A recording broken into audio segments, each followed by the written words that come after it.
There have been many of them that have died.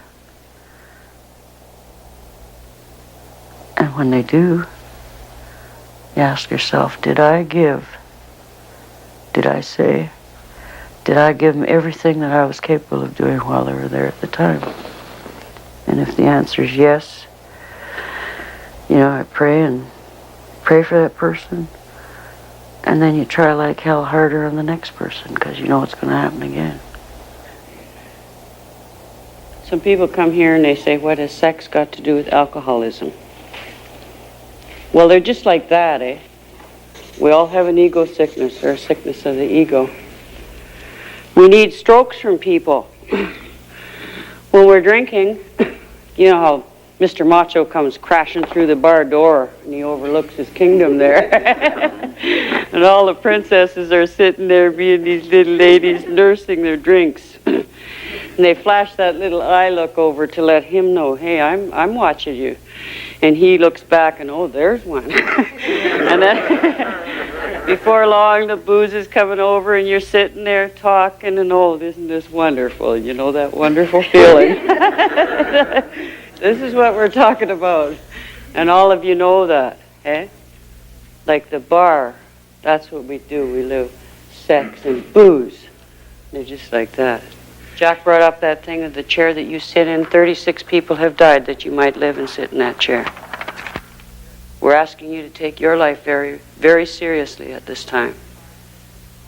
If you're under 25 and you go out from here and you drink or take drugs again, your life expectancy is 5 years.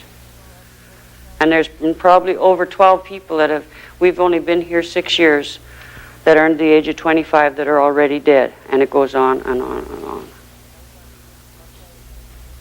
That's why we care more about your life here than your little feelings at the time.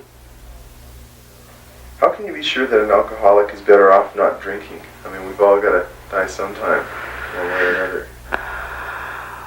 Probably because of the mental anguish and agony that's caused by their constant walking in a gloom of guilt, remorse, low self-worth, hurt, anger, hatred. That's what drinking. God. They're walking in pain. Just let it come. You've been squishing it all sorts of different places for a long time. Just let it come, and once it's come, it's over. So let it come. You've been avoiding it a long time, haven't you? Too long. How often do you get those feelings? Only when I get to serious talking like this. Okay. Isn't that why you're very busy going around being happy and Yeah. to avoid how you feel right now when you get down deep? I hate crying, that's all there is to it. Why? I think it's pretty sissy. Who told you that? Who told me that? Mm-hmm. My dad did. Mm-hmm. He's important to you, so when you cry, you think you're a sissy. Yeah. Mm-hmm. I just...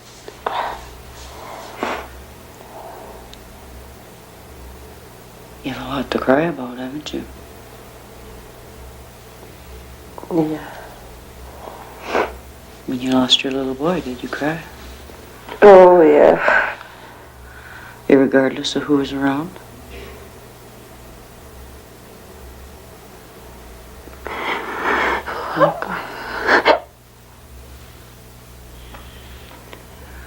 Put some words to it, Janet.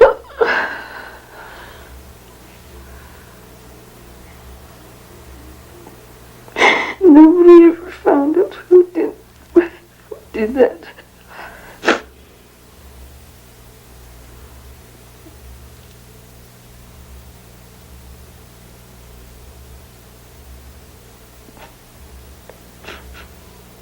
How does that make you feel?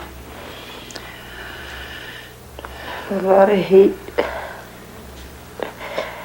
Who do you blame? Well, I think if I kept him, I'd still have So who do you blame? me. Mm-hmm.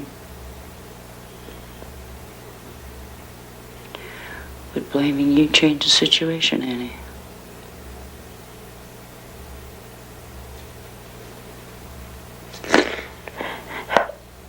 Keep crying. If you have to cry, you can talk through tears.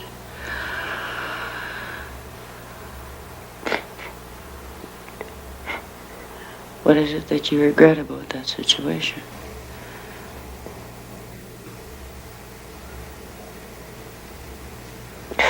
Giving him up. This will be the first session that we have. I like to introduce myself so that you know where I came from, what my life's been like, so that you don't think I'm just sitting here with the wrong purpose in mind. I've had a lot of problems in my life, too. My name is Marge Mackie, and I maintain Mackie. That was my maiden name. My father was Scotch Cree mix. My mother was Cree from northern Saskatchewan. I was born just out of McDowell 45 years ago. I got pregnant, so I got married. In 1958, in those days, if you got pregnant, you married the guy. It didn't matter whether it was love or anything. You married the guy. So I got married. That only lasted 16 months. We drank pretty heavy. There's where I found out that you had to work to pay for a house. You had to work to pay for a car. I had been brought up as a ward of the welfare, and I didn't know that people paid and worked for things. I thought the government gave good people those really nice homes, and they gave people like me basement suites with 2 rooms. I didn't know my husband had to pay the rent. We lived 10 years of hell because he married probably mentally a 12 or 13-year-old girl.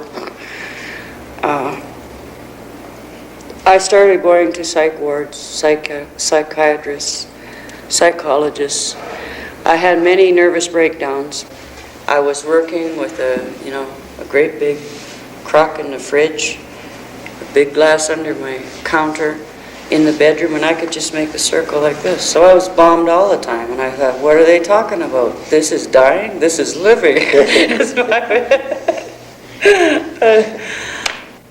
I got raped that time because I was not in control of myself. They asked me how responsible was I for what happened. And I couldn't answer them. They asked me how much I'd had to drink, and I said about 6. They asked me all sorts of questions that I couldn't answer because I didn't know the answer. And that's when I started to have it ringing through my head. Hey, maybe, just maybe you do have a drinking problem. Alcoholics are sensitive, beautiful people, but you're carrying a heck of a pack of hurt. Alcoholics are hurting people. I used to think they're bad people, like myself, an alcoholic, that makes me bad. But it wasn't. Alcoholism is a sickness. You're suffering extreme pain. And no one can measure the pain that you're suffering because there's no measurement to the pain. But if you're carrying pain, it has the ability to make you drink again. That's why we work so open with emotions. That's why we work so open with the hurts of the past. We really do believe that the Creator brings to this circle the people that are necessary in this circle at this time. If you have the courage to share the thing that hurts you, I know your answer is sitting here someplace, and there's lots of solutions.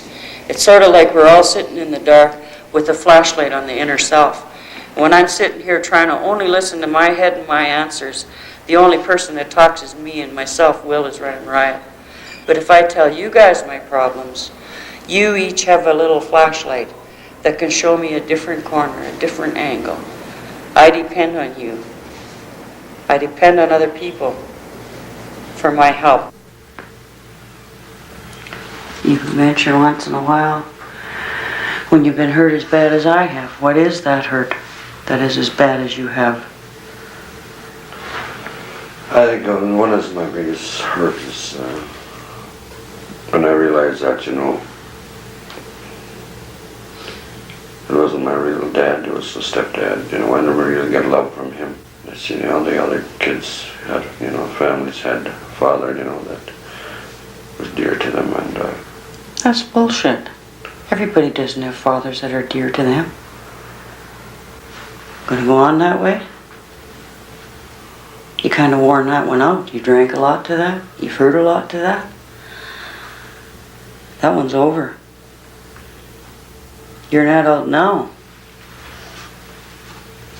It's time to grow up, and it's really painful to grow up. I guess what I'm trying to get to is I still don't believe that you understand how totally chronic you are. We've talked about that, how chronic an alcoholic you are. Like you've mentioned that you had a medicine that would look after your liver. And there's no damn medicine in the world that will fix your liver once you shot it with booze. Like you always have an escape route as to why you can defend your right to drink or justify how you are. Like you have exits already. Because you're always conning. You always got a motive that's self-seeking. Something to comfort Warren.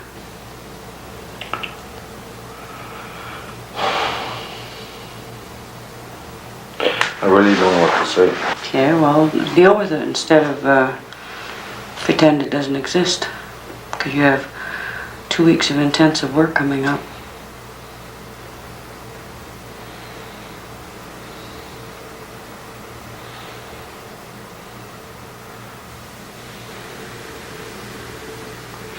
Well, if you don't believe what I say and what... Forget it, I might as well walk out.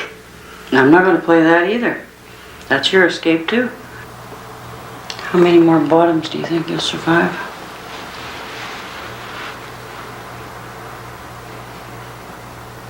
I heard you beat up Jackie. When was that? That's 4 weeks ago. Oh, it was one of his friends beat him up. That's not what I heard. That's when he came in. That's when he had that black eye, and I got it. Got the blame. Suppose you were And that, drinking at the time too. I had to go down to school too. You used to beat him up when he was small. Throw him around. I still see his scars on his face. There's no scars. Sure, he's got scars on his face. How do you feel about her wanting separate bedrooms while you're in treatment?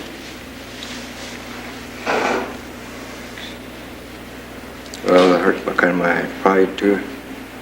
She does that.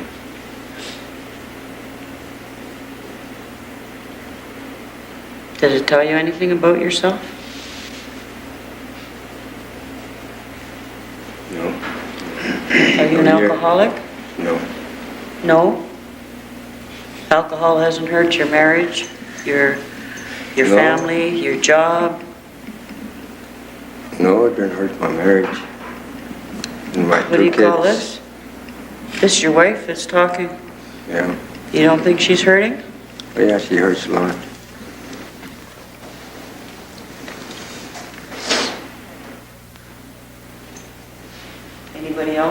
group got feedback for Stephen and Susan?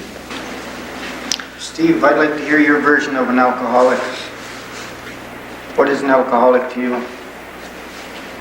That's when you drink too much. You get boozed up then. And you get pretty drunk then.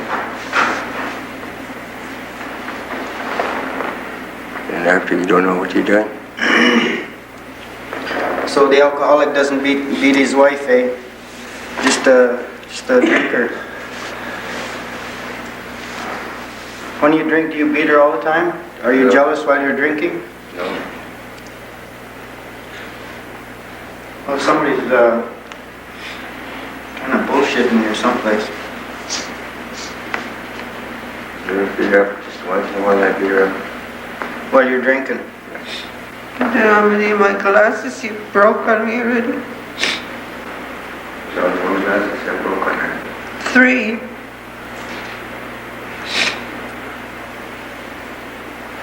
You get jealous over Jerry and Larry. You even get jealous over my own nephews. You ever been in jail? Camels. Been there for 2 months. For impaired. Okay, it's pretty clear to me, listening to you today, that you don't know what alcoholism is. You don't know what the group process is. So we'll be having a couple session with you. We'll also be having some one-to-ones with you to make you more aware of what's happening here. What she's checking out today is how you feel about having separate bedrooms. That's what she wants. She doesn't want to be in the same room with you. She wants to know your reaction.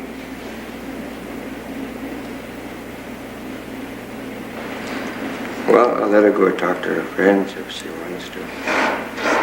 Is that how you see a relationship going? That you will let her talk to people, you will let her do things? Yeah. What gives you that right, that position? And who are you? Steve? You're the ruler of your house, like this? That's where a woman belongs? Yeah. I just want to leave. Okay, why did you want to leave? I feel like I'm just wasting everybody's time here. Because I haven't come right down to the main problem. Then why don't you come down to the main problem? You're a pretty strong woman. I can see your spirit. You say what you want, how you want. You do what you want.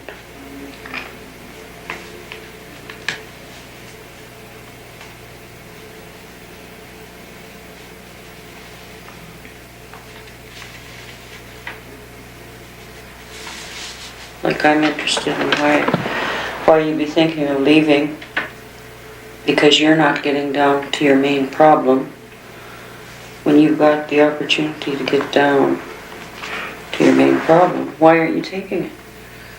I don't know yet. We're going to have a woman's circle in the morning, so Tomorrow morning? yes, Why a woman's? to deal with this issue. In the meanwhile, don't develop flight wings. You haven't been here longer than 2 days. Well, I sure as hell ain't gonna walk up that road and it's almost dark outside. No way. I should have started early in the morning.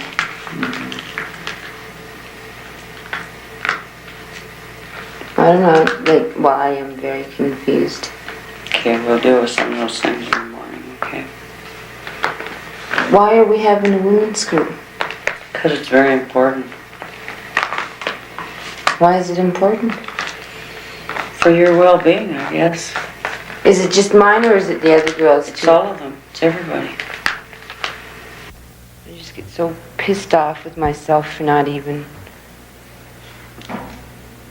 trying to make it really go. You know, just letting it all pour out. And it it's really hard to explain, like, because I was always put down, you know. How many of you here have been put down a lot? Oh, God. Look around. It's important that you see that other people are dealing with the same things you are and are having as much difficulty breaking the egg or whatever you want to call that hard shell we got in there. It's important for you to see that a lot of others have been put down for their feelings, for their actions, for all sorts of things. And you're not the only one.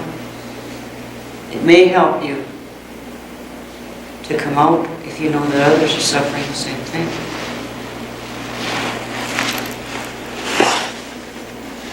Like, what have you got to lose?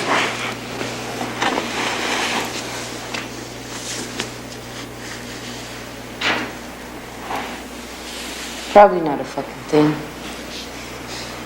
Because I haven't had anything. You have a lot of pain and a lot of hurt. Yeah. And you're not dealing with it. Who do you think here can't stand to hear your story?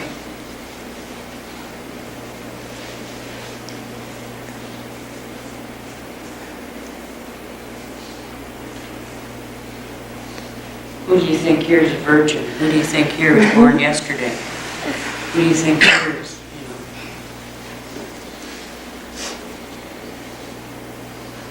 I feel life really isn't important to me anymore, okay? Pardon? That's what it really gets down to. I feel that life really isn't important to me anymore. Okay, why not?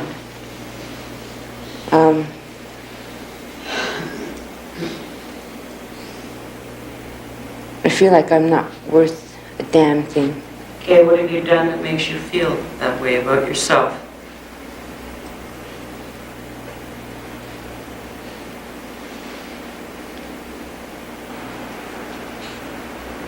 I guess I'm sort of like Sally about men.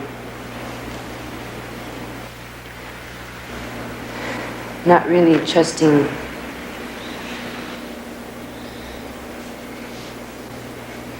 I drink with a lot of men. Actually, there's mostly men in the house that I stay in. But I don't always sleep with the men. As a matter of fact, I don't. To be quite honest,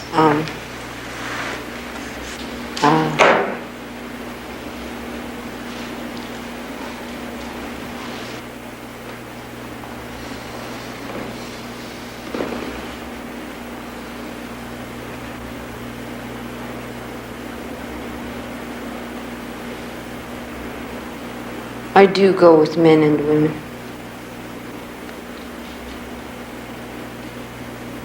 I'd like to know how you all feel about it. I mean, I can go around and kid around with each and every one of you around here by calling you sweetheart and honey and all this shit. But all it means to me is that we're just good friends. My old cow's at home still waiting for me to come home yet. I haven't been home for about 2 months. I care about her a lot. I've been with her for 9 years. Off and on. I've asked you all how you feel about what I just got through saying. I want to know each and every one of you's answer. Doesn't bother me. Doesn't bother me. If you're happy with her, that's good. It's not going to change what I think I as a person. You're still Janet. They're goofy. The crappy one too, but it's like I don't tell the truth too.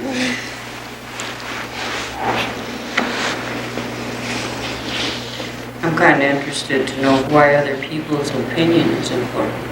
Ahead of all things, if you're sober. Working on your inside hurts and pains. Does it really matter which bedroom door you go to?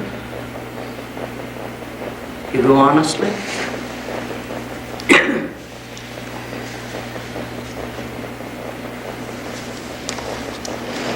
I just wanted to know how they felt when the truth finally came out.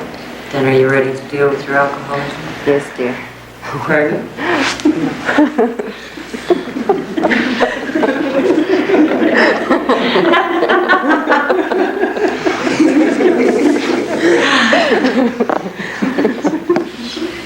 Yeah, I'm willing to deal with my